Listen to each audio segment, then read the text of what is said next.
What's up, everybody? We're back on the Founder Hour podcast. This is your co-host, Posh. I'm Pat. And we're here with Chef Johnny Raizone of Howlin Ray's. I'm sure you guys have heard of it, and if you haven't... I don't know what to tell you. Yeah, I mean, just turn out the podcast. Don't listen to us, because you're not worthy. So, Johnny, great to be here with you today. Thanks for having me. Thanks for having us at Howlin Ray's. Yeah. We can hear some music in the background. I don't know if the folks on the podcast can catch it. And we're excited to get some of the food after as well. So we decided to not talk before this podcast so that we don't let go of any of the fresh material. So tell us a little bit about your background. I know you're born and raised in L.A. What part of L.A.? Grew up in Echo Park. Went to John Marshall High School. Prior to that, King Middle School, right on Myra, and then Franklin Elementary. But yeah, Los Angeles born and bred. My first part of my career was like basketball. It was gonna, You're a pretty tall dude, so yeah. Yeah, 6'2", 3-ish, and can dunk, and had a good jump shot from mid range to outside. Did you play at John Marshall High? Yeah, I got a college scholarship, but decided to be a chef instead. Okay. But Were your parents born in the U.S. as well, or? Yeah. So my father, Raizone, he was born in Rancho Cucamonga, out in the valley. Like I guess you could say like Fullerton, or suburbs. He worked in a steel mill until he was 35 years old, and then decided to come out to L.A. and started a 3D business, doing 3D conversions for comic books. Wow. Oh wow. And what year is that? He came out probably in like the 70s, and him and my mom, they're like the older kind of generation. Like my mom's like probably like 70 now, so they had me like right at that point where it was like they can't have babies, or she couldn't have babies anymore, and he was kind of like at the end of his kind of like career, approaching like retirement kind of thing, So I was really blessed with having this older generation of parents, And what was life like as a kid here in LA? Like besides playing basketball, is there anything else you did or like? Yeah, I mean it was really unique. It's funny. Like one of the guys right now, Cooper, who's like on Expo. He was my best friend since childhood, and we kind of grew up together. A very eclectic Los Angeles crowd. It's like my high school had like 5,000 students, and probably I don't know, 20 white people out of those 5,000 students. A lot more Latinos, African Americans. Yeah, the culture. It was like, and I think that was what my father and my mom were kind of like really excited about in terms of Los Angeles. It's such a melting pot of cultures, and I mean here we are serving Nashville Hot Chicken in Chinatown. It's like that how LA is that, and it's like. I just love it. That's why instead of moving out to Nashville, I decided to come Bring back Nashville here. Yeah, exactly. So were you a big foodie as a kid, or how did you decide to forego going to play basketball to become a chef? Yeah, so I went out to New Mexico with one of my friends, and I had this burger that his father-in-law cooked, and it had like these charred Fresno peppers on it. The bread was like freshly baked. It wasn't even beef; it was like bison. It was like weird meat, It was a little less fatty. Yeah, but gamey. it was bomb. It was like so good. It was I didn't know at the time, but the reason why it was so good was because it was all local, fresh, and like just properly executed, because they didn't have like your convenience store or whatever. And I had that burger, and I was probably like 16, 17 at the time, and I was like, I want to be able to do this at any given moment. I want to be able to conjure up some type of thing like this, for whether it's for a girl, for myself, for the homies, whatever. Be able to cook at that level. Like I want to be able to do that. Yeah. So when I came back, I kind of put basketball on pause a little bit and decided to, start working for free in this little French restaurant on Franklin Avenue called Figaro Bistro. That was my first job, dishwasher. So you're in high school at this time? Yeah. So my dad had a friend who owned that restaurant, and I told him, look, I want to be a chef. I want to, kind of go into this. And he's like, well, I can call him or whatever, and start as a dishwasher, just, washing dishes. And, And so college wasn't really in the plans after that? I mean, at the time, like I could have taken that route, but I was never driven by college, and my parents were so eclectic and artistic that they were like, you just all you got to do in life is do what you love, and everything else follows. So money. So you had their blessing. Yeah. They were eclectic and artistic enough to be like, whatever you want to do, you do it. You go out and do it. You work hard. You sweep the floors. Whatever it is you need to do for that, but you do it and do your best at it, and everything else will follow. So what do you do after you start dishwashing and you realize that being a chef is more so the passion that you want to go after? What do you start doing after that, or is it just you just keep working at restaurants? So I would say it's like there's a ball rolling downhill, a ball full of trash or whatever, and it just keeps acquiring trash, gets bigger and bigger and bigger and bigger. Yeah. As I got deeper and deeper into it, I started reading Anthony Bourdain. I started watching some of the early clips of Gordon Ramsay. Started like just immersing myself in the culture. Marco Pierre White, all those guys, these old school guys, and I just kept falling more and more in love with it. And I wanted to understand how to communicate in the kitchen, because you can say like, go grab me a 2-inch hotel pan, And so if I say to you guys, grab me a 2-inch hotel pan and a perforated pan, and then also I need a chinois. Yeah. And you're supposed to say, yes, chef, and you go get it and you bring it. Gotcha. And I didn't know, when these guys were talking to me, I didn't know the language. So while I was working, I bought a used CIA textbook off of Amazon, and I wrote that word for word into just a blank, empty book so that I could process the language. So by me, reading it and then it going in my brain and then coming out of my hand, I felt like that was a way where I could understand the language of the kitchen. And besides like being inspired by the actual making of the food, and seeing folks like Anthony Bourdain and Gordon Ramsay and like what their approach to all that stuff, was there anything else about being a chef that intrigued you? Did you eventually want to have your own like restaurant? Yeah, no, I didn't go in it with seeking like. I feel like now it can get a little twisted in the sense of, chefs are kind of going in it for fame, going in it for, I want to be on Top Chef or whatever. I got in it because honestly, like I like to work my butt off. You know what I mean? I liked hard work. I respected those guys with like calluses on their hands and, and I also wanted to,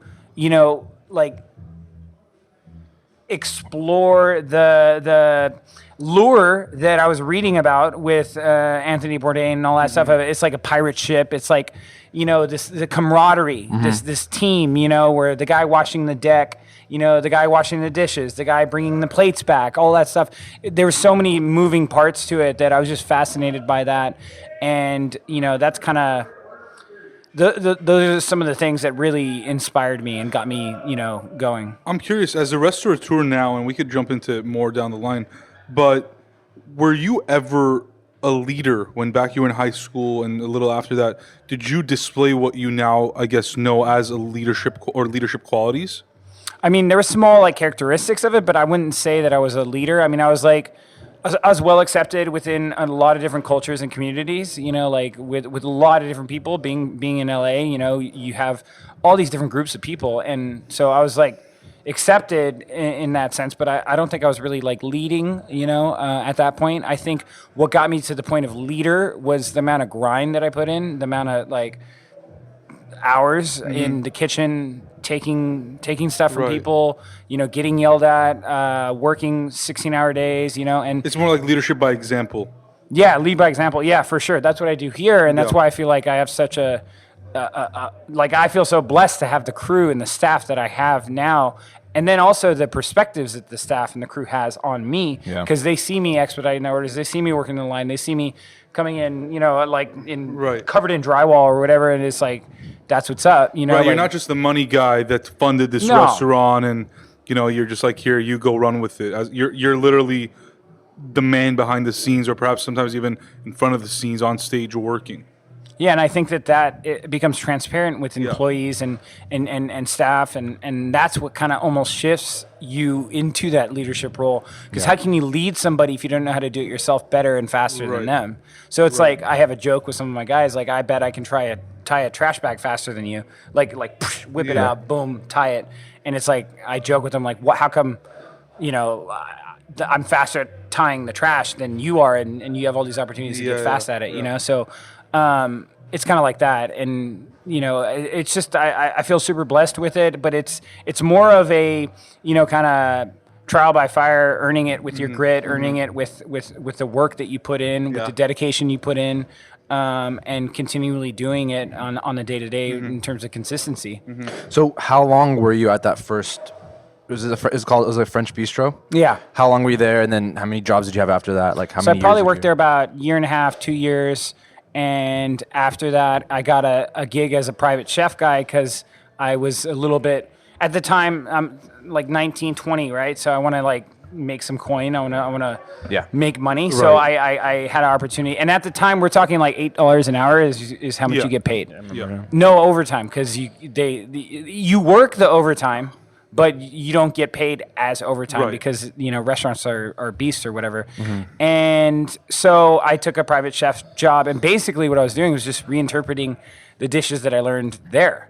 Like just okay, I'm gonna do a rack of lamb that's thyme scented with a mustard rub on it, and just taking all these dishes that I was learning there and then cooking it for a family and making some money. And that was cool because it gave me the platform to transition to the next job, which was in Venice. And that was with Hans Brockenwagner. He's super cool, down-to-earth guy. He taught me how to make spatzel and goulash and like all these different Hungarian dishes. It was really cool. So opened up that restaurant with him. And then I got word Gordon Ramsay was coming in, and I applied. I sent so many emails. They probably were like just, like annoyed by me. But I really wanted to work for him just due to like Kitchen Nightmares was a big thing for me. I love that show, the vintage ones. Right. Like he was like a role model essentially for you. Yeah. I mean, he stood for quality, like he fought for it, and he didn't care. People hate on him because he gets so angry and upset, but they don't understand that like he's getting angry and upset because that quail died for you or that chicken died for you. Right. And it's like he's looking at it from a very logical standpoint. Yeah, like you just burnt that and now it's gonna you have to redo another one or whatever. And it's like he cares about the food so much that he lashes out like that. And did you ever I just thought about this, but did you ever go to culinary arts school or ever think about it? Like I said, I got a CIA textbook off of Amazon used. It was like $13.57 or something like that. And do you ever think that you should have gone or no? I don't see now. I don't want to steer people in the wrong direction and stuff, but it's like $40,000, $50,000, $60,000. That would have changed my course. Yeah, right. And most of the education that I was getting. I'll just answer your question with a quick example. I had a dude that barely spoke English. I was working next to him, and he was making crepes, these thin pancakes, and he was making 5 at a time, right? And he was chilling, doing it. They were perfect, beautiful. Culinary student right next to me is making crepes. She's doing 1 at a time, and she's struggling. They're sticking to the pan, and she starts crying and breaking down because they're sticking to the pan. So early on, like I had that comparison of like these culinary students, and she was so like ego driven and like always right and all that, and this dude right here is just grinding, working, and like doing it flawlessly. I had a different perspective on it from when I went, because when I got into the restaurant game or whatever, it wasn't like how it is now. It wasn't trendy to be a chef. It wasn't like right. Yeah, now it's like chefs are the new celebrities.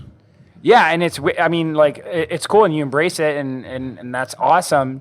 And at like 7 years in, I've been doing this 13, 14 years now. 7 years in, I could feel that shift where it was like people were kind of getting glorified and, put up on these pedestals and stuff, which is great. It's great for the industry. But as long as you go into something with intention of like having those pure intentions of, I want to go and do this because this is what makes me happy. Right. Not, I want to go and make a crap load of money or I want to go and get fame or whatever. Your intentions run through and are transparent with your customers, but also your employees. And thinking back to those early days, did it come natural to you? Did you feel like you had like an inherent ability to just kind of, like a knack for this stuff to get it going, or was it difficult to like when you started becoming an executive chef to like actually run the show? No, it was hard. And what I did was I also saw a lot of my friends rising through the ranks very quickly and then them having fallacies with that. Yeah. So what I did was I held out. Like it took me 10 years until I took that first executive chef's job. And I waited, and that was something that was a key to my success was holding out to run the show until I knew how to run the show. How were you able to have that sort of patience to do that?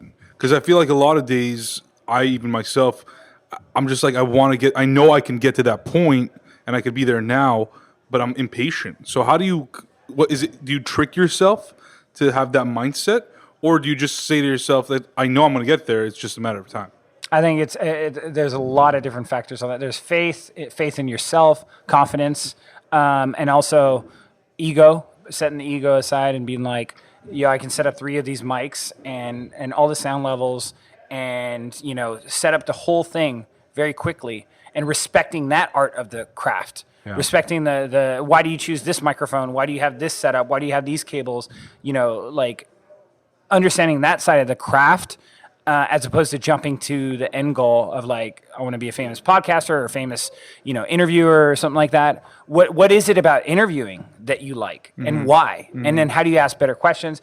Going deep into it like that, that's where my mind's at. Is like, how do I become a better chef? How do I become a better boss? How do I make better chicken? Even still, like people come at us like, oh, your chicken is amazing. So it's the best, right? And my response and what I'm trying to train my staff is like we appreciate that so much and we're so grateful that they enjoy our food, but we're still students and we're still humble and we still can learn.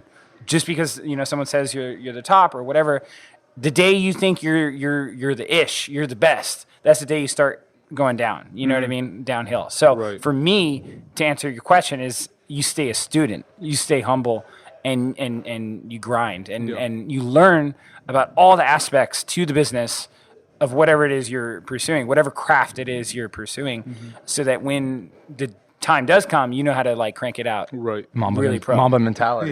Yeah. Mamba mentality. Speaking of Gordon Ramsay, you said you sent all these emails. Did you ever get a job with him? Yeah, so I got a job. Gordon Ramsay at London. We got him. I think it was one. That was at the one SLS? No, that was at the London Hotel. Oh, the London Hotel. Okay. Yeah, it was on the Sunset Strip. I think they closed. Yeah, I don't think it's there anymore. Yeah, but we got 2 Michelin stars at the time, so that was really dope. Was it like the only LA restaurant with a Michelin star? Yeah, I mean that, Melise, a few others, and it was really, really cool to be a part of that, and that education in itself was like so key. And it was funny because I was getting paid like at that time maybe $10 an hour, and I felt like I was getting college.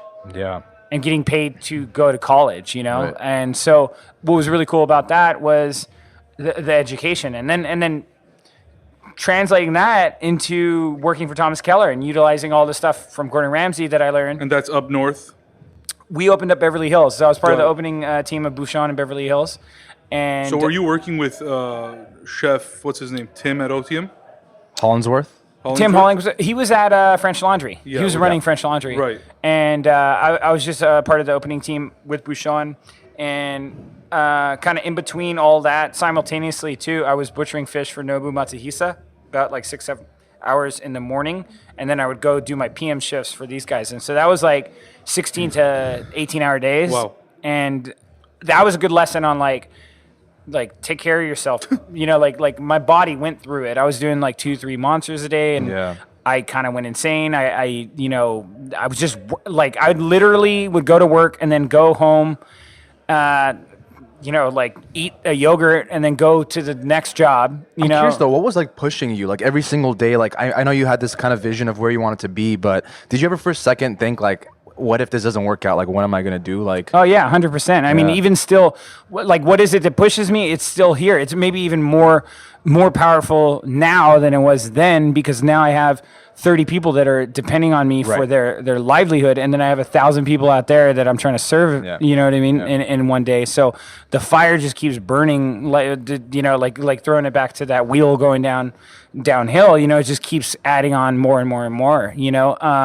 But the motivation and everything behind that was just, it's a mindset. It's like, like stuff that like Nipsey Hussle's talking about, Mamba mentality, it's like you knew this is what you wanted to do. This is like what your life's calling was. Well, yeah, I mean, you pick and choose it. I don't feel like it was like a calling kind of thing. It was like, this is what I wanted to be really, really good at, and also different at, because I feel like a lot of chefs won't take this 13 years in, I'm going to serve Nashville Hot Chicken, like fried chicken. That's it. That's everything on the menu. Yeah. How is their ego getting sated Yeah. How is their creativity being stated and stuff like that? But coming from where I came from and what inspired me and motivated me to be a chef, it checks all the boxes. Like I'm good. Like I'm excited, inspired. You know. And speaking of like the I guess formal education aspect of it, like if you did go to culinary school, like do you think that would have sucked any creativity out of kind of like how you've gone about things? And, like motivation wise, do you think like it would have changed like your motivation towards like what you were doing? Like you had to make money to pay off your loans or whatever it might be. Yeah, when money's a factor, when you know you're driven by money, like I'm gonna get into this because I want money, you know, like then obviously that changes your course. And so when you owe that much money, you're thinking about money. Yeah. Then also on it, your ego, like humility is super important to me, being humble. Like I can learn from you guys. Like I know you're interviewing me, but it's like my mindset is like, you know, you can learn from anybody, you know, and being humble in that sense. And I feel like a lot of the culinary students that I've come across, they know, or they think they know how to do it. There's like thousands of ways to make a sauce, like a bechamel sauce, you know, and they teach you one or two ways, and then they're like, I know how to do it because I had that CIA thing. Well, you throw it back to like some of the OG French chefs. How did they do it? You know, yeah, it's different than culinary school, but it's like, who's to say? Like your grandma maybe makes, tabbouleh maybe differently than somebody else, and it's like maybe it has more lime juice or lemon juice or more parsley, less tomatoes. You know, like, and everyone's different. And that's the beautiful thing about life is that everybody's different. And growing up in LA in this mix of culture where it's like there's everybody, you know. Yeah. That's something that I was super grateful for that has shaped me in my career as a chef is diversity and embracing it. Right. Embracing the fact that, you know, no two grandmas make tabbouleh the same way. For sure. And don't talk about baklava. No, I agree. Some grandmas don't even make it. But how was the experience at Bouchon, and was that the last experience you had working for someone before you ventured off on your own? Yeah, so I at Bouchon it was amazing because I was in charge of all the fish items. Okay. So I was chef de partie de poissonnier, and that's like in charge of fish, you know, and basically, like cleaning fish or cooking fish or everything. Well, they had prep guys cleaning all the fish in the morning and butchering it. But at the time, I think they saw the Nobu tack on my resume, and they're like, okay, let's put him on fish. He's probably going to be really good at it. Yeah. And they're tactful and smart, you know, like their whole crew. But it was amazing because it taught me systems that I implement dated, like even like right now, like with isolation of protein versus vegetables versus dry goods, like how kitchens are structured. Right. The ambiance, an order comes in and a chef calls it out, order in 5 sandos and 1 breast quarter, and the guys respond, yes, chef. That's a brigade system. Yeah. You know, that's like a fine dining system in a fried chicken restaurant, blasting Biggie, you know, Mace and all these like crazy like throwback Tupac, you know, that's what shaped it, you know, and understanding that diversity that's shaped myself as a chef and all that, but tons of systems to answer your question in terms of Bouchon. You also talked about Bourdain early on, that you were reading some of his books, or, you know, I assume also looked up to him. What is it that you've learned from his work and his legacy? What I liked about Bourdain the most was my kind of first introduction to him was his prose, the way he wrote about cooking and in the kitchens with all the different line guys, like mostly Latino line guys and stuff like that. It seemed like folklore to me. It was something when I was reading it, it felt like I was like hearing a story about a boat and the captain on the boat and all that stuff. And it was such a magical thing. So throwing it back to Kitchen Confidential, one of his first books, it was he the way he wrote about it, you could tell he had a passion about it because obviously he was a chef at Les Halles, and you know, he shared that joy of being a chef and running a kitchen and things that in the kitchen that made him happy, whether it's his cigarette break, you know, in between, you know, firing 40 steaks, and the fact that Emilio over here can't speak a lick of English, but he's got a lisp and it's like super funny, you know, like that culture, that I just fell in love with that. The way he wrote about it was such a artful way, and it made me want to like just dive into that culture, dive into that lore, you know? So you're working as a chef. How does the idea for Howlin come about? Yeah, so I mean, to segue back to your question, after Bouchon, I had an opportunity to run La Poubelle. Okay. Oh, okay. So that wasn't. Yeah. Okay. Yeah. So I got some of my footing running a restaurant. Got it. Because I wasn't at Bouchon. Obviously, I wasn't in charge like fully. You know, he's Thomas Keller and his systems. So this when you started yourself. So I started running a French restaurant. Still around, right? Yeah. Jacqueline Coster, Francoise Coster. I started running this restaurant with my wife, Amanda Chapman. And when did you meet your wife, by the way? I met her at a short stint job. I was a host, you know, the guy that seats you, at a Indian restaurant on Franklin as well. Okay. So I've always just been working. Like, work is like what makes me happy. Yeah. So I was a host there. And I met her, and she was just like... She was like a diner, like she was eating? She was a waitress, and she was from the South, and she moved out here. She had an indie rock band. I don't know if one of the CDs is over there. Super dope, like she's just super fine, you know, blonde woman that I was just like, wow, you know, but like had an edge to her with like tattoos and... You know, I just kind of like was enamored, but she didn't want to get at me because I was this 18-year-old kid that was a host at a Indian restaurant. This is way back. I was 18. She was there like in the early days. Yeah, so she's 5 years older than me, something like that. But at the time I was 18. She's 23 and like. This 18-year-old chump. Who's this guy? He's a host. He drives a 1985 station wagon Mercedes, 280 TE that's the color of poop. Like that's my first car. And he's doing landscaping out of that too on the side. It's like I wasn't really anybody and I didn't really have anything to offer. So pause, I don't know, 5 years or whatever. She does her thing and I become a chef and I start doing my stuff. And then 5-6 years later, I almost hit her with a motorcycle. I ran into her. I was driving a... By chance? Yeah. Like you guys hadn't kept in touch? No, and I almost hit her with a motorcycle, and she gave me the nastiest stare. Yeah. Because... And that just turned you on. Huh? And that just turned you on. I don't know. I mean, it was just like, damn. And then so I found out she worked at La Poubelle. Wow. And that's where she worked. Did you remember her? Like from 100%. Oh, you did? Yeah, How can you not remember she remember the you? tattooed blonde girl? I think she remembered me. Yeah. I would always slide into her, check it out, MySpace DMs. Ooh, there you go. That's I remember big. those. That's big. I remember those. Yeah. PC Those were the real PC. relationships. Those were the ones that are working. Yeah. Yeah, so MySpace was big. That's a big way of how I was communicating with her. But yeah, so she was working at La Poubelle. She was running that restaurant at that time, and she was doing her music. She wasn't a chef, was she? No. She was a front of the house manager. She was actually dating one of the Killers. Like guitar. Like they have like 4 or 5 guitarists that are. Yeah, and who's famous pretty big now? band. Huh? And who's famous now? No, man.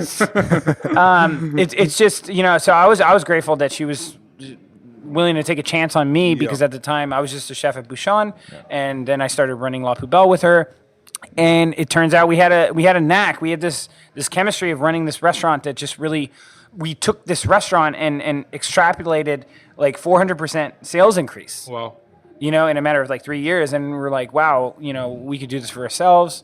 And, like it gave us the confidence.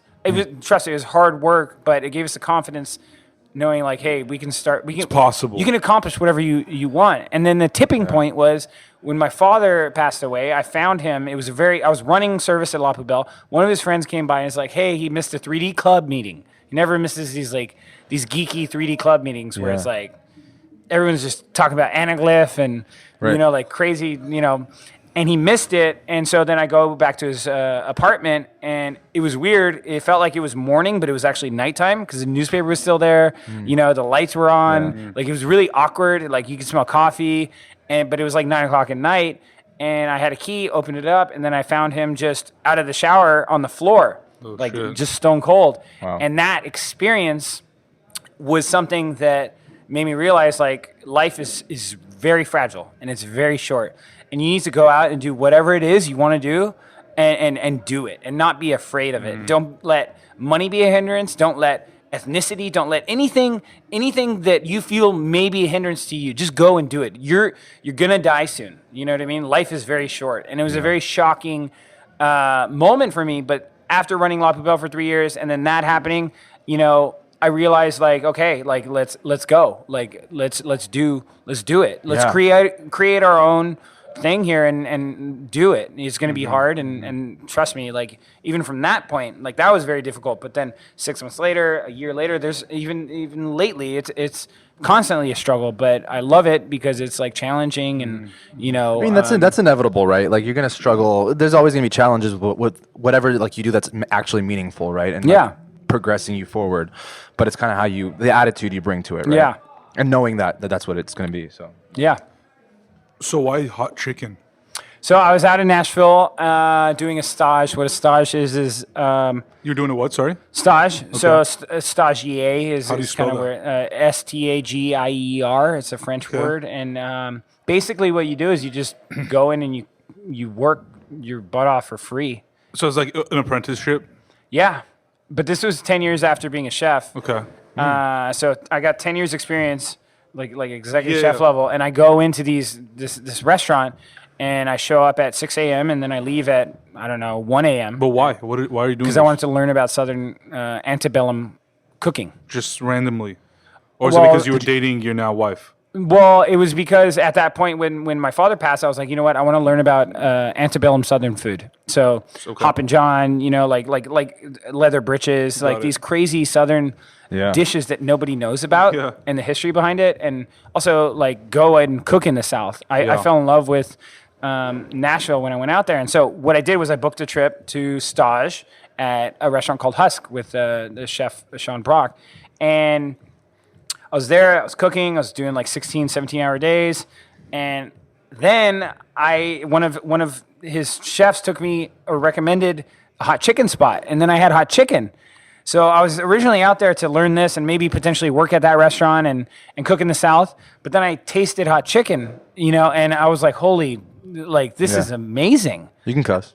Huh? Well, Give us your actual reaction. I've done a few podcasts, and then the ones that I cuss on, I just look back and I'm like, God, bro, come on. Yeah. For the unless it's like really, if it's useful and it gets the point across, you know. It's like, fuck, that chicken was hot. Yeah. But so I had the Nashville Hot Chicken, and I was so kind of around what year is this? Like, just this is probably like 4 years ago.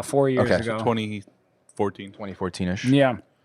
Very early phases. It was like getting a taste. I got a taste. You know that Tyga song.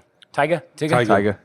Well, there's a Tyga too. There is So I had a taste of the hot chicken. And I just fell in love with it and wanted to bring it back to LA. And then that coupled with my father's passing, the experience as a chef at La Poubelle, the experience as a chef at Bouchon. You just felt like the stars aligned. It just clicked. It was everything. And so then I was like, you know what? I had good credit at the time. I took about $80,000 in debt, so it wasn't like hard cash money. Like an SBA loan? Huh? No, I couldn't qualify for it. SBA, small business. Yeah. You know, like I didn't have any back proof of income coming in. So I used credit cards and unsecured car loans to open up a food truck. And that was, when Howlin Ray's was born. Wow. That was called Howlin Ray's? Yeah, our food truck was named Howlin Ray's. And what I did is prior to opening the food truck, I went out, I met the families. I really tried to deep dive into the culture of what is Nashville Hot Chicken. Who are the people behind it? Yeah. Who are the families behind it? Who's doing it now? Like in Nashville. Like yeah, the like families who's who were like doing it. Yeah, what is it? Like, go to a hot chicken place and ask them, oh, have you been to Bolton's? Have you been to 400 Degrees? Have you been to Pepper Fire? Have you tried the deep fried grilled cheese at Pepper Fire? Or have you had Bolton's ribs? Or how crazy is this? Have you ever had spaghetti with fried chicken? Like go meet the people and the families behind it that are doing it in Nashville and have been doing it for a long time. How long? Like, is it like just ingrained in their culture there? Yeah, I mean it's like Aki's been doing it for years. Bolton's been doing it for years. You have the Bishop family from Hattie B's that's been doing that.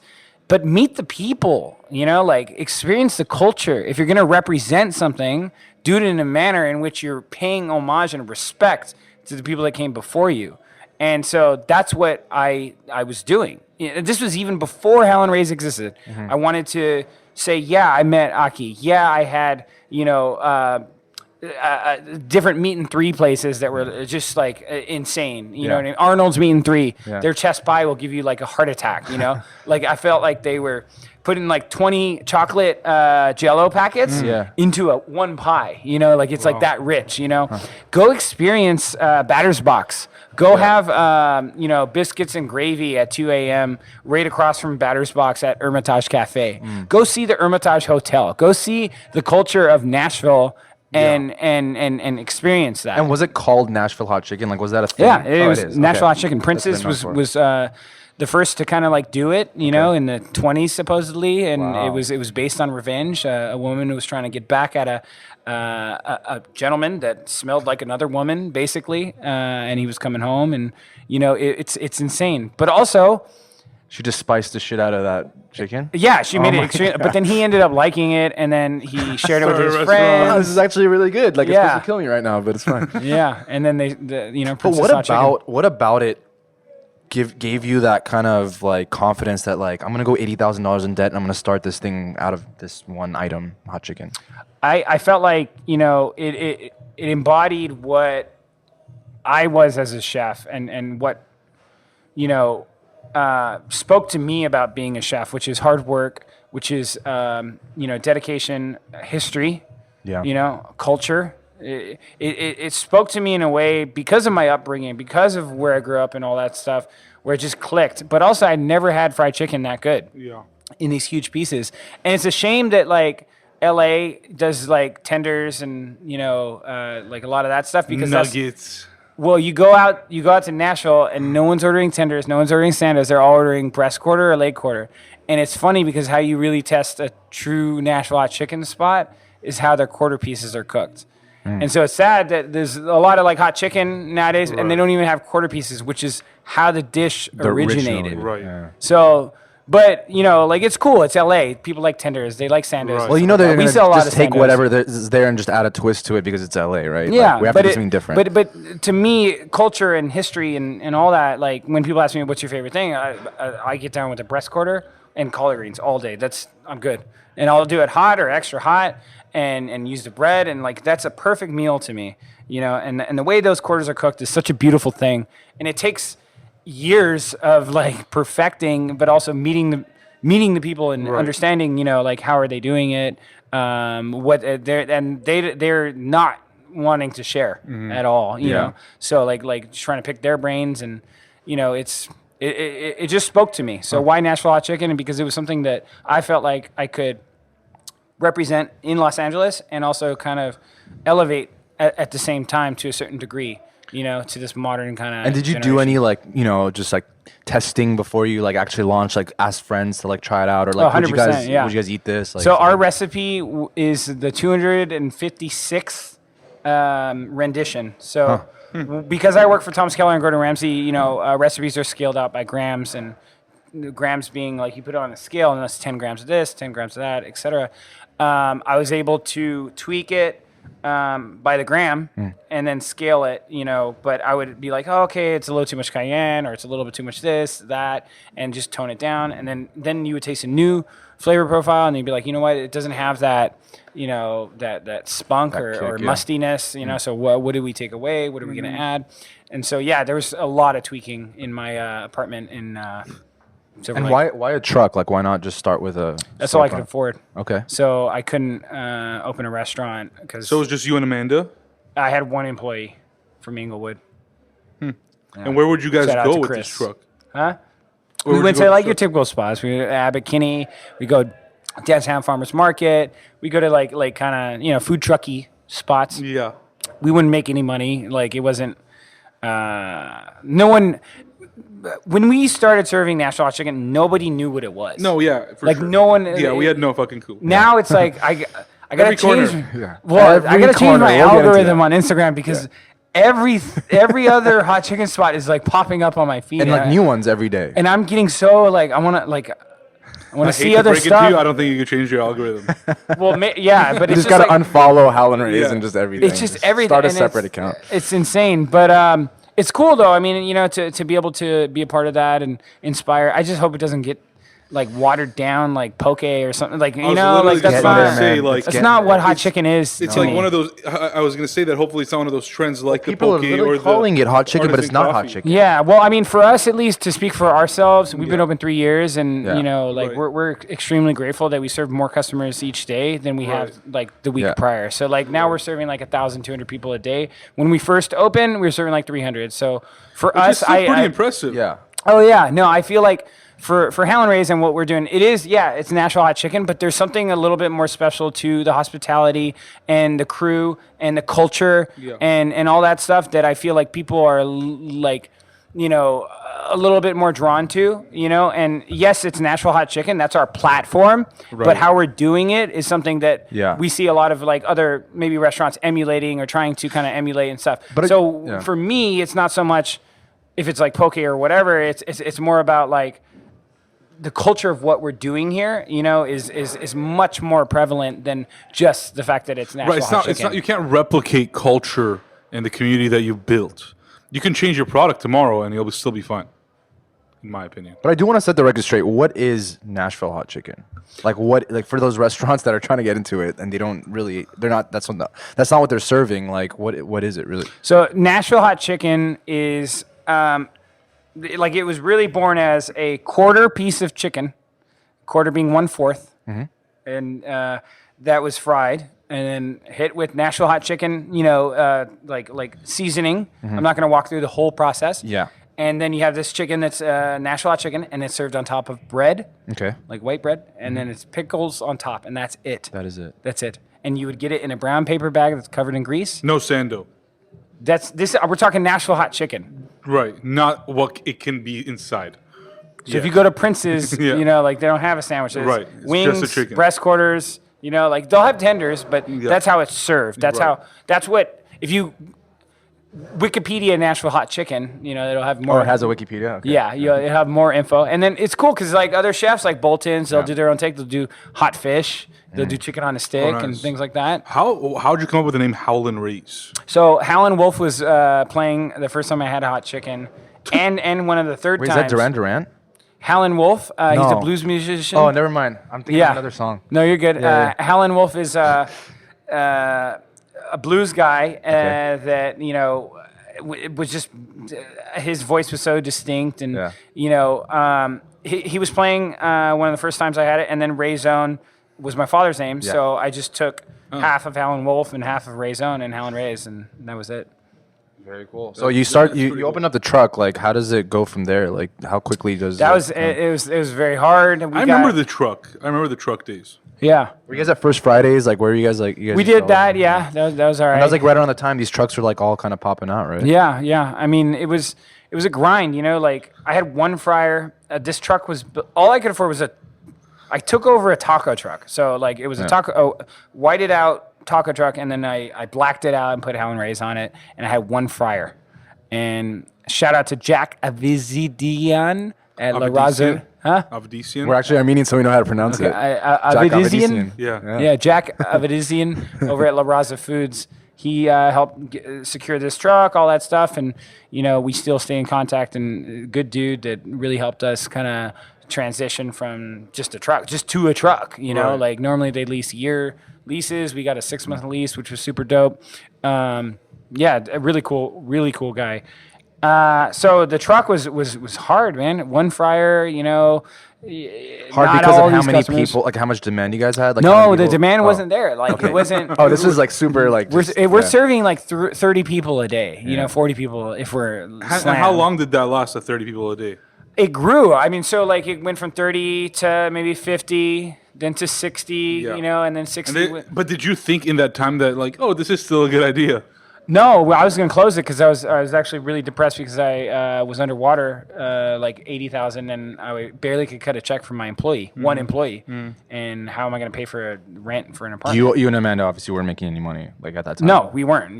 Like it was all debt that paid for all that stuff. Did you have to keep reminding yourself that like you would rather be doing that and not making money than working somewhere else and not having Kind this of, mindset but in those moments of darkness and it's hard to see the light at the end of the tunnel. It's like, where is this going? I mean, there was one point where You just want one silver line, like something, like some. yeah, sort of- and then there would be guys like that have these like franchises. Like we've turned down a lot of opportunities to open up 20, 10, 2, 3, one in Atlanta. We turned down a lot just to be here. And it's funny is like, look at what I'm like spending my time on, you know what I mean? As opposed to doing that. And that's what I say about intentions is when your intentions are pure and clear, then it really resonates with people. But even in the truck, there was guys like approaching us, want to take the concept, let's blow it up, let's open up like 10 of these and then 10 of these over there. And franchise. Yeah, but that wasn't the goal. The goal was to introduce Los Angeles to Nashville Hot Chicken.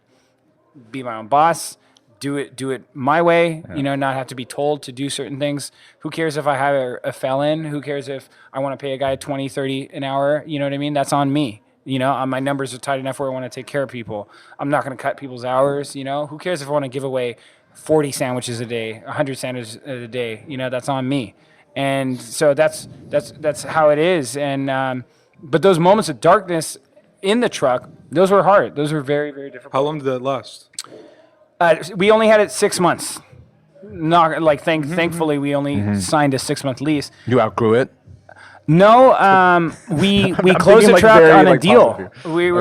We had a deal locked in for a spot to open a restaurant because I've been in restaurants my whole life. So working in a food truck, if you can imagine using certain pieces of equipment, having a dishwasher, having the space, tools, at space, and on a hot you day don't have to LA. like sandbag things, and like it's like because you're out in the desert or whatever, So I needed to get into a brick and mortar. I needed to get in a spot, and went through a few different spots. Nothing really worked out. The truck was closed.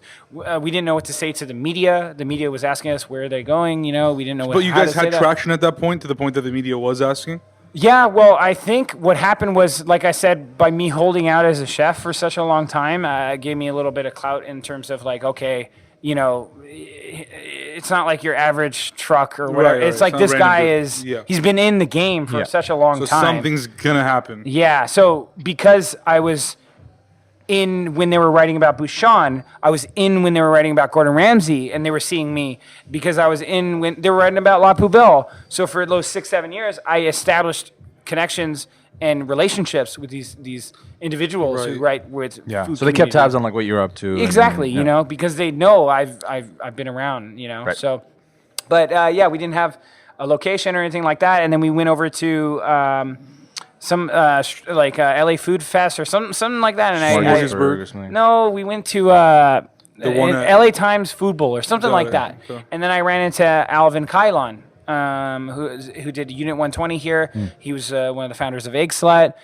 creator of that, and now he's doing the Burger Show with First We Feast. So just like an all-around LA restaurateur. Yeah, and so I met with him, and he was coming into right next door right here to this thing and doing the concept Unit 120. He's like, bro, you should come down, check it out, meet the landlord, George Yu.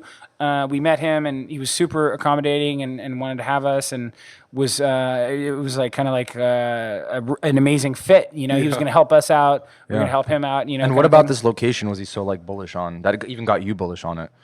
I just like the rawness of it. Truthfully, to put it matter of fact, right next to Prince's, there's a barber shop. And every time I go to Prince's, they say to me, this is the appropriate time to cuss. Let me line that shit up, bro. When you're quoting, I have a widow's peak, right? Yeah. So my hairline is not straight. Trust me too, man. Yeah, but mine's like I don't even have a hairline anymore. Well, I have a hard widow's peak, right? So every time I go to these barbershops or walk by, when I was going to get Prince's, the guys are like, "Hey, bro, let me line that shit up. You crooked right now." And so they want to like make my hair straight, but they don't know that the widow's peak will grow in more. It'll look like green or weird. So I have to leave it natural. But here we are in Chinatown, and there's this little barbershop right there. Old women. We're talking like probably in their 60s, 70s. Did they say the same thing when you walked by? No. Oh, okay. I was like, but it made me think of that. It made me think of that. I was like, how cool would it be to have a hot chicken spot right there? And it just clicked too. Like there were some mornings where I would walk by and I'd see like these Chinese chefs carrying pigs at 5 a.m. Like it was. There's so many different things to it. You're like, let me get some pork from that. We're gonna add some bacon to the menu. Yeah, I just thought it was amazing. Like that reminded me of the South. Like there's guys in the South that were supplying this like amazing restaurant, right? They're the farmers, and they don't have shoes on, and they're delivering without shoes, and like hair is going down to their butt. Like that. it's like It's cultural. It's raw. yeah. You know, and it really reminded me of that. You know, and but also this is all we had. We couldn't. This room even wasn't even here. We just opened 500 square feet. So the size of this, And we're sitting literally right behind or right next to the actual restaurant right now. well, we're sitting next to the expansion, and then there's the restaurant. Oh, I see, because okay. we store a lot of food every day to serve all those people. Right. So it was like, I don't know. It was all or nothing. So did you anticipate? I mean, like when you're like picking this location, like did you anticipate this line that you're gonna have? No, every I mean, single come on. day? Let's talk about the raw facts of the location. Yeah. You have no street signage. Right. So if someone's driving by, they don't know Howlin Ray Basically is us here. today. Yeah. Right. They know, yeah. 2, the parking is pretty bad. Unless you have that lot across the street is great. It's $5. There was nobody there, so it's $0 for me. Our car's probably gone now. So. Yeah, so like you have $5 lots all around. You It's have not too metered bad, yeah. everywhere. Yeah. Parking, really bad right there. The building it's an older building. Yeah. You know. Also, like in terms of what's around, there's not too much around. For like So foot you- traffic and other Exactly. things. So it's not like, you go to the Grove or whatever, Right. and people are walking and they're like, hey, let's go check that store out. Technically, it's a bad location. But they're like, what is Sprinkles? Oh, I want some muffins or whatever, and they go there. So we're not going to cap into any of that. Yeah. You know, we are also opening 11 to 4, 5 days a week. What That's was the idea behind that? because I wanted to preserve my sanity and I wanted to do something really, really, really well. So if I overextend myself, then I'm gonna lose my mind.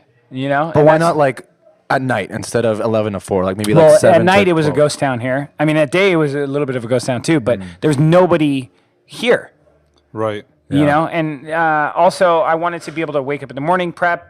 I was at the time I was doing a market side, so every day I would change my side. So here's some southern sides to give you an idea of it, like because Nashville Hot Chicken is southern. So like succotash, like I don't know if people know about that. You got braised mustard greens, baked beans, pork and beans. Like all these different types of sides that were really inspiring me, like a cucumber salad, like it's think of like some of the pickles like at Rafi's or something like that. Like they're amazing, right? Yeah. And why is it that they're amazing? Like whether it's the marination or the fermentation to it, and all these different techniques where you take a vegetable, something so humble. I loved southern sides. I loved these dishes and accoutrements. Chow chow, like if anybody's heard of chow chow, and it was something that spoke to me so much. And so I was making sides every day and changing them every single day. So I'd be here at like 5 a.m. Which like logistically is like kind of hard to do, right? I mean, Yeah, every single I mean, day. think about it. It's not just you; it's like your whole team has to. Well, be on also it. like, what are we going to do today? Right. Kind of thing. Yeah. And then figuring that out. Dirty rice. I don't know if you guys have had Yeah. dirty rice with like chicken livers, like the real This is thing. all foreign to me. But here's the thing. but It's now like, that I know, you guys yeah. think maybe Southern food, or you've had Southern like Something. hot chicken places, Yeah. and what are their I've sides? had the double Western bacon at Macaroni and Carl's cheese, Jr. maybe collard greens. That's it. Yeah. So Gravy. French fries. But the thing that really inspired me and motivated me and excited me was doing those sides. And it sucks because one part of doing this volume that we're doing is I couldn't keep going on up, that. I was like burning myself out. And so I had to stick to a few staple sides that we did. One of the oil and vinegar slaw was super dope because like I hate when slaws have like mayo in it. Like there's no need for it. Disgusting, yeah. Yeah. Like if you Ruins go to Carousel and you have their cabbage, it's amazing. Like it's cleansing. Right. And it refreshes you. It uses the raw ingredients as the highlight of the dish. Yeah, and then a few spices if it's caraway seed or whatever Right. they're putting in it, it's Yeah. like bomb. So those side dishes really spoke to me, and so now going into like looking at another location stuff, I'm really excited about offering waffles all day. You know what I mean? Like expanding the sides because we get a Yeah. lot of requests. Because some of the OGs that would come when we were first open, they're like, "When are you gonna have that side back?" Like I miss your pork and beans, or like I would do like I would do a mac and cheese, but I'd lace it with charred peppers. And then they're so like luxurious when you char the pepper and it's like.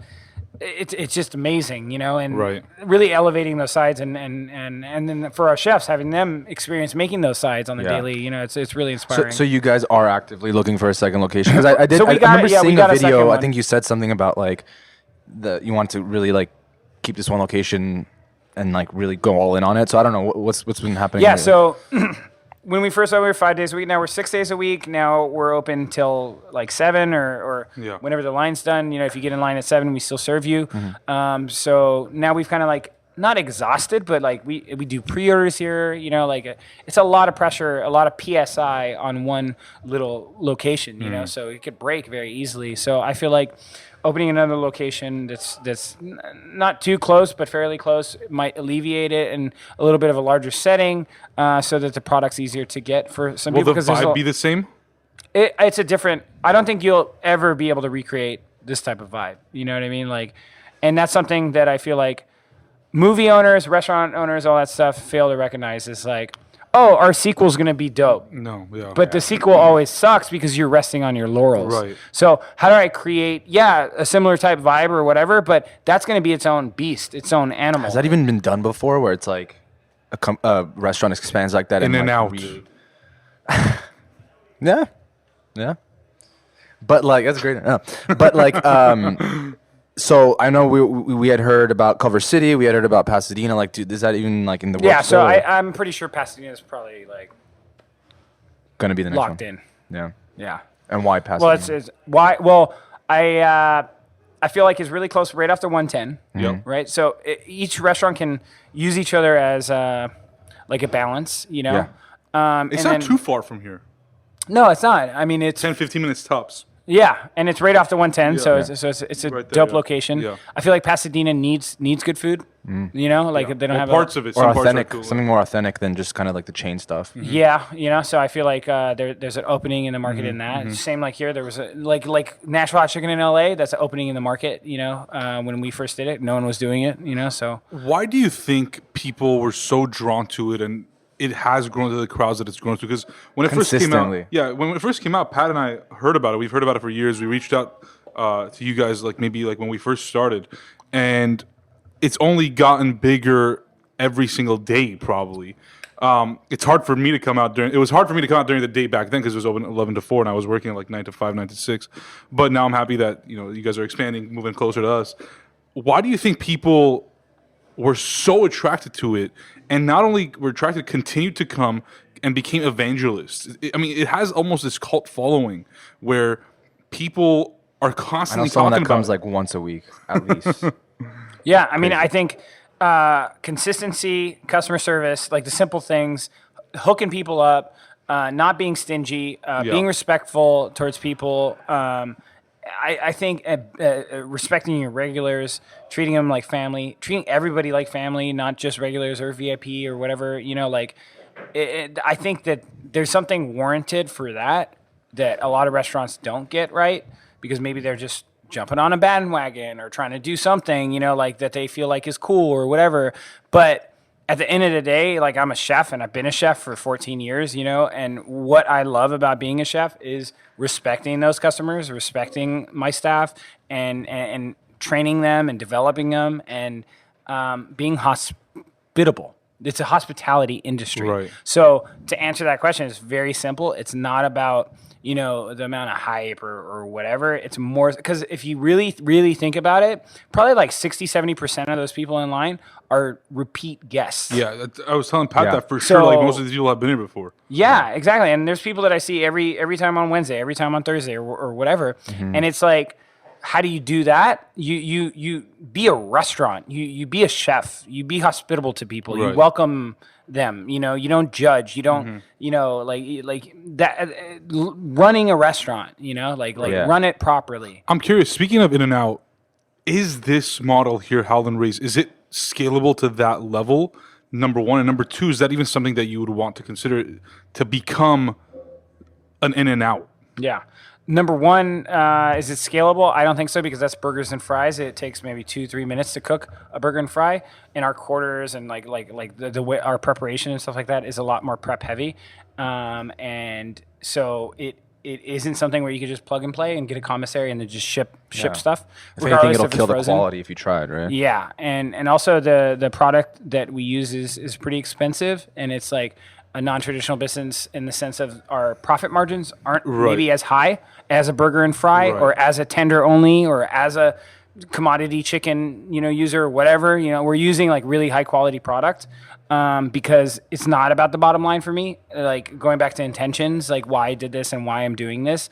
It's about the culture and sharing something with the city.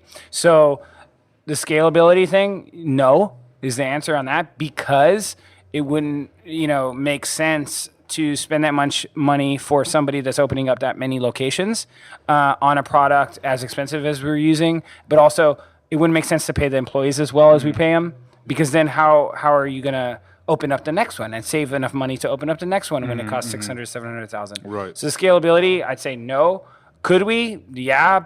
But it would diminish the it doesn't quality. align with the goals of why I first did this. Right. What are the missions of Howlin Ray's? So, like I said, we want to introduce Nashville Hot Chicken to the city of Los Angeles. There's right? still a lot of people that haven't tried it, even to this day. Yeah, and then now, secondly, like it's kind of like developing its own kind of thing. It's its own person, and then my job is to kind of like listen to it. Now we have like a staff of like 30 people, right? Who range from you name it. Felon, Starbucks employee, the tenders or Tender Greens employee, like anything you can think of. Home Depot, the customers. I have so many customers that come and want to work here because they see the vibe, the ambiance. So now I got those 30 people, depending on Howlin Ray's. Right. How do I get those guys more money? How do I give them raises? How do I teach them and grow them, right. As chefs, as restaurant operators? Then you have the customers. How do I make it easier for the customers, to get the product? Because obviously they love the product, and there's a lot of people that don't go or don't show up because of the line. So how do I do that, How do I grow the company where we're not sacrificing quality, but we maintain the same standards and the same ambiance? Like, it's not going to be exactly the same because I'm not, living in a dream world, and I think I can create, lightning in a bottle again. Right, you can't create a Chinatown vibe in any city, honestly. Yeah, especially in like a shopping center. Well, speaking of impact, I mean, you guys have literally inspired this whole wave of like just other places that are kind of doing the same thing, like we're trying to do the same thing. Yeah, and that's awesome. awesome. I think in Glendale alone, there's like probably like six or seven at this point. Yeah, I can't even keep count. Which is crazy. What do you think the correlation is with Armenian culture and Nashville Hot Chicken? I don't know. Nothing. You know what it is? I'll tell you what it is. Hype. No, money. They think that, and that's why I asked you your mission, right? Is because a lot of companies, they see an opportunity and they're like, we can make money. And that's great. That's their mission. That's their goal. I don't think they have an actual story. I guarantee you, I would guarantee you 99% of the people that has started Hot Chicken Spot have not been to Nashville. More. 100% probably have not. That sucks But for me because that's my goal. That's like just my guess. That's just my guess, right? Something that I fell in love with. Right, but that's just my guess. And I'm sure there's a lot of Armenian restaurants that have not been to Armenia, perhaps, but they have their grandmother's recipes, or Middle Eastern or Indian, like not necessarily from there, but they do that, right? But their mission and their story is different. I think your story, and I think that's why it resonates with a lot of people, is just like, hey, this is what we do, and you like it, oh, great, and that's it. Other places, it's more so profit is the goal, and that's fine. People need to make money. That's their thing. I'm not judging. I'm just saying I think that's the main difference, and I think that's why Howlin Ray's has the following it does, and it has the culture and the community that it does, and others might not. They serve good food, whatever, but they might not have that same following, that same culture. Tomorrow if they open a second location, will they do well? Yeah, maybe, but will they have that cult following? I don't know. Probably not. And I don't ever see things as a negative thing. Like, I think it's great because a lot of those places are family businesses that are families putting their money together or their homies putting money together and stuff like that. Yeah. And it's cool, like that we've kind of inspired that, as long as it's not watered down, And look, there's room for everybody. Look, we mentioned In-N-Out, there's Shake Shack, and there's Burger King. There's I think thousands it's important, like you said, to like everyone be on the same page as far as like, this is like a cultural thing. This goes deep, like in Nashville. Like if you're not at least trying to maintain a certain level of quality, like you're insulting like that culture essentially. Yeah, but I'll let the people make those. Right. Like I'm just. Yeah. I'm in my lane, and I'm gonna do the best I can, and I'm not gonna listen to any noise about anything because I want to do the best I can for my crew, for the customers, and like that's my goal, know. And I'm not gonna like talk bad about anybody, regardless. Even if somebody does something really bad to me, I believe in rising above it and not like putting any shade on anybody, you know, Love because that. it's like I think it's cool. I think it's inspiring for me as a chef, as a business owner, that I've touched people in ways where they get inspired. That's super dope, you know, like that's cool. Speaking of the next 5 to 10 years, besides slowly expanding Howlin Ray's and kind of maintaining that quality as you expand, do you have your mindset on anything else, like any other restaurants or any other type of project you want to get into? Yeah, so I mean, like ace in the back pocket, all that stuff. Like I've always had a few concepts, and I have now, luckily, like if I wanted to open up a concept and develop some of the crew here and do whether it's a diner concept or something like really super southern or whatever, I could do it just like that. Like now I don't have to worry about that the funding or You can get whatever. that SBA loan. Yeah, SBA loan, or I can take on investors to mitigate risk or whatever. But right now, I feel like with Howlin Ray's and like you said, the next 5 years, I mean, opening that second location, seeing how that goes, seeing if it affects this one or whatnot, or if I need to transition this one into that one completely, and it's a much easier, better accessible thing, and then this is kind of like becomes a legend, Like a museum. huh? Yeah, or to make it a museum. Well, then you'd have to pay rent on it and all that. I mean, do you? I mean, I don't know. but then what if this just If it's became- bringing traffic for the landlord, he might give it to you for free. Just a thought. You're yeah, welcome. I mean, you never know what's going to happen. Like life is short, and, things hit. Yeah. So, but long term though, opening that second location, developing the staff. I mean, a lot of my guys now are they have multiple babies, and they finally have cars and things like that, and it's super dope.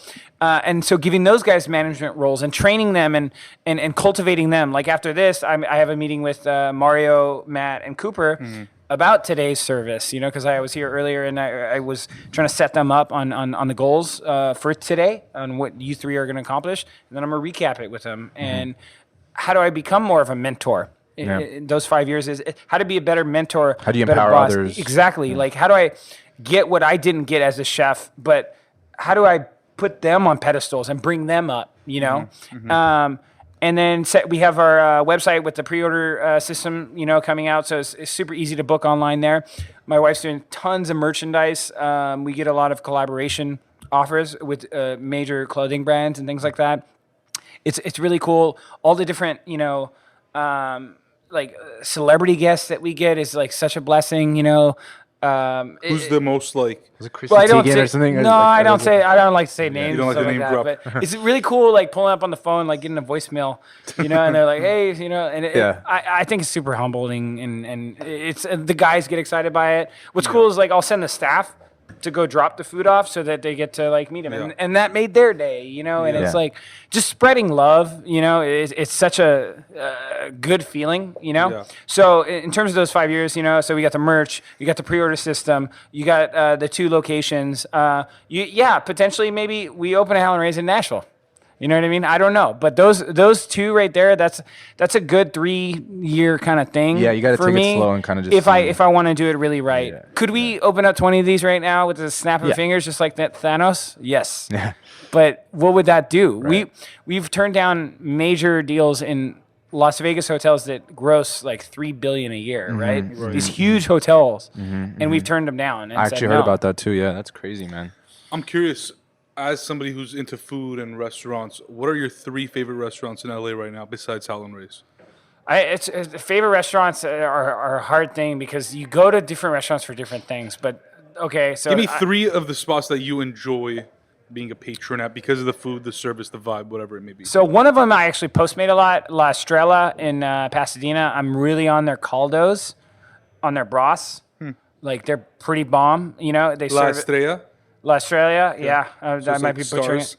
Yeah, and the caldo, so the caldo de like mariscos or the caldo de albóndigas, so they serve you this broth in a deli quart container, and then you get tortillas, you get cebolla cilantro, you get salsa roja, and then you get limes, and it's this beautiful. Oh, and you get red rice, that Mexican red rice, bomb with corn and peas in it, and it's $13 for a Postmate, $13, $15. Postmated everything. I have to try that. Yeah, and it's you It's feel. like a deconstructed taco? No, it's a caldo is like a soup, Oh, wow. and you make your own tacos, and then you have the broth, and it's It's food for the soul, man. Sounds like it. For $13 too. Sounds great. Yeah, but the main kick on it, it tastes like a mom made it. It tastes like, you know, like super authentic. Yeah. Yeah, so that's super bomb. La Estrella. I honestly, like, I've been kind of working a lot, so I haven't really gone out to any like fancy sit down restaurants as much. So a lot of my stuff is probably going to be grunge. That's fine. I had Smosh Town. Is that the beef? I don't know if they're still around. I think they're kind of similar situation with you guys that they closed it off for a bit. I don't know why. What was super cool is like I had it, and the dad saw his son like getting hyped that I was there, and he invited me in the back. It was at an auto store. Yeah. And he invited me in the back. He's like, "Hey, let's have some hookah. I have some olives and cucumber and mint and some pita and hookah. Oh, you want some whiskey and hookah?" And he invited me to the back with like his OG. That's the vibe. Yeah. That's what I'm saying though. Yeah, that was like. See, like they should, like hookah lounges should take that model, like food first, hookah second. Yeah, but That's also that the hospitality. Yeah, it's like, hey, What, well, I mean, what that's do you like want? the Middle Eastern style. Do you need any? You want? Yeah. What do you? Oh, you want some rice? Yeah. Hey, Yeah. Go to the store, get some rice. Let's make some. Right Yeah, It's like over hospitable. Yeah, I love it. Yeah, It's like just like shut the fuck up a little bit. And I went, and he invited me in the bag, and I was just like, wow. And that was like the same experience that you get when you go to like a fancy restaurant. Right. But here we are in like an auto zone, not auto zone, but like auto a truck area or whatever. So that was a really dope experience. And then what I'm trying to think of something, you know, like closer over here. I mean, I always go to Yuca's for like a wet burrito. There's one in like on what is it, Hillhurst in kind of Los Feliz area. There's another Yuca's out in Pasadena, and like there's multiple their locations. wet burritos are just like they make me salivate. What's one restaurant that you want to go to that you haven't been yet? Nightshade, I hear really good things about. That sounds familiar. That's Mei Lin. Finally, kind of like. Oh popped up. yeah. I don't think I've been to APL yet. Want to check that spot out. There's a lot, honestly. Are you a fan of like the Bovels and the Bestillas and whatnot? Actually, Chef Ori's. Bavel. Yeah, I don't know how to pronounce it. It's incredible. I went there. It was very good. So good. Yeah, and a lot of the chefs or service, they're actually customers here. So a lot of my chefs go there and they recognize them, hook them up, and it's hook like them cool. up and all that stuff. They're like they'll make their own version of hot chicken as a joke, you know? Yeah. And it's super cool. So yeah, no, Ori and his wife and his team are amazing. Like they really. You know, if you were to do a restaurant collab with a restaurant, what restaurant would it be? I would want to do something with like a lot of Southern chefs, and then and introduce the city to some really amazing Southern food, like Rodney Scott. He does whole hog barbecue out in Carolina. Man, you're so hyped about this stuff. I got to go to the South and try all this food because like I have never. Check this out. You get a whole hog. He cooks a whole pig, right? Wow. And he gets a mop, and he puts it in his sauce. And then as he's cooking it, he's mopping it with a mop. Gosh. It's called mopping. Amazing. And then when you get it, it's like picked apart, all this stuff from the whole hog. And then the sauce is vinegar based. Like it's not like barbecue sauce, like this sweet, overkill ketchup thing. It's like just basically vinegar. And it's like amazing. Mary Lou's, you know, I mean, like there's so many Southern spots that I would kill to go and cook with. Yeah. Just because I would want to be in that kitchen, you know, and cook with them, and it would be such like I flew my stuff out to Nashville and we cooked in a truck at 400 degrees, and we did it free wings for the city of Nashville. Wow! And it was 5 of my guys paid for the whole thing, fly them all out there. Wow! Because you have these LA cats representing Nashville. You know, if I'm employing somebody and they're representing the city. What if a customer says to them, "What's your favorite hot chicken spot?" They'd be like, "Oh, Pepper Fire," or "Nah, you know what? I like Bolton's because there's a little bit of a dry rub on there. It's not as wet as Hattie B's." So yeah, they know the history, the culture. Exactly. So when a customer asks the staff, they explain it into detail about the differences and intricacies of how each spot serves it. Right. Or also they have their own stories too. Like Luis Silva, one of my guys, he was smoking a cigarette and he walked into a bar still smoking the cigarette. And then I said, "What are you doing?" And he looked at me, and he took the cigarette and threw it on the floor in the middle of the place. And everyone was looking at him like, and he like stomped it out, you know. And then you have these little stories. Or my chef de cuisine, Julian Sanchez, getting spanked by Her Royal Highness on the Boulevard, who's this like older woman who spanks people for $5. Oh, good. Like just spanking. I say you guys add that to one of to the line here. Maybe that's like a profit maker right there. His firmness of his body was so strong that it broke her paddle. Wow. Yeah. So you have these stories of the employees in Nashville experiencing culture. Do you guys document this stuff? Yeah, I mean, the Howlin cruise stories was like lit. It was like it was blowing up. You know, like everyone, you know, like Cooper square dancing. You know, like that was insane. You know, like but it's like that, and then you have those moments too. Some of those guys, it was their first airplane ride. Wow. You know, and it's like, how cool is that? They get to work at a spot and get flown to Nashville, stay at an Airbnb that's like super dope. It's very fulfilling for you. Well, that's why I'm doing this. Right, that's why, you know, I started this is because that's what it's about. That's right. Those moments, you know, those guys will have for the rest of their lives, and I will, and then also the customers get to see it through social media or whatever. And then also get to hear about it from the staff, it's really amazing. Like Mario just came back from 3 weeks of maternity leave and just had a baby, and like the customers are like all asking him about him, and it's like a family. It's like it's like that same vibe. Hey, get some hummus, get some pita. Here, you know what I mean, and it can be interpreted in so many different ways, and that's a beautiful thing. And that becomes very obvious in the food and in the culture, and people want to be a part of that family. That's what it is. Yeah, it's very simple. There's no judging on it. There's no malicious intent. There's no intent that's not necessarily something that you wouldn't get down with. Like if you're going into something for the wrong reason, you know. So that's why I feel like, you know, we're blessed, and I want to, you know, just continue that and make it even stronger and you know, keep going in that direction and keep growing it in a natural way, as opposed to how these books tell you to do it, or how franchising owners tell me how to do it. You know how many billionaires tell me, like, you're wasting, like, you could be so rich right now. Strike while the iron's hot. You know, like all these different like manipulation tactics on trying to tell me how to do this business, you know, and it's like, you got to go back to, I had a conversation with the owner of Twitter, Jack Dorsey. Yeah. He also owns Square. And I asked him, I was like, what do you feel like attributed, you know, most of your success? And he said, throughout the whole life of the company, we've always stuck to our original goals. Yeah. You know, like the few goals, 2 or 3 simple goals.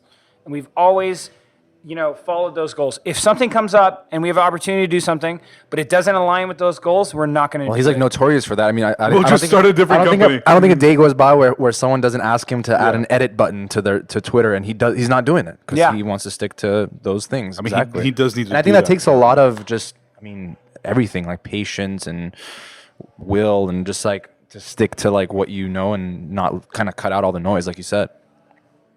I agree. Chef Johnny, this has been a pleasure, man. Thanks so much for taking the time to chat with us, sharing your story, your wisdom, and you guys have built a phenomenal business, culture. I mean, thank you for bringing Howlin Ray to LA from both of us and everyone listening. So, not a problem. Thanks for taking the time. Thank you. Yeah.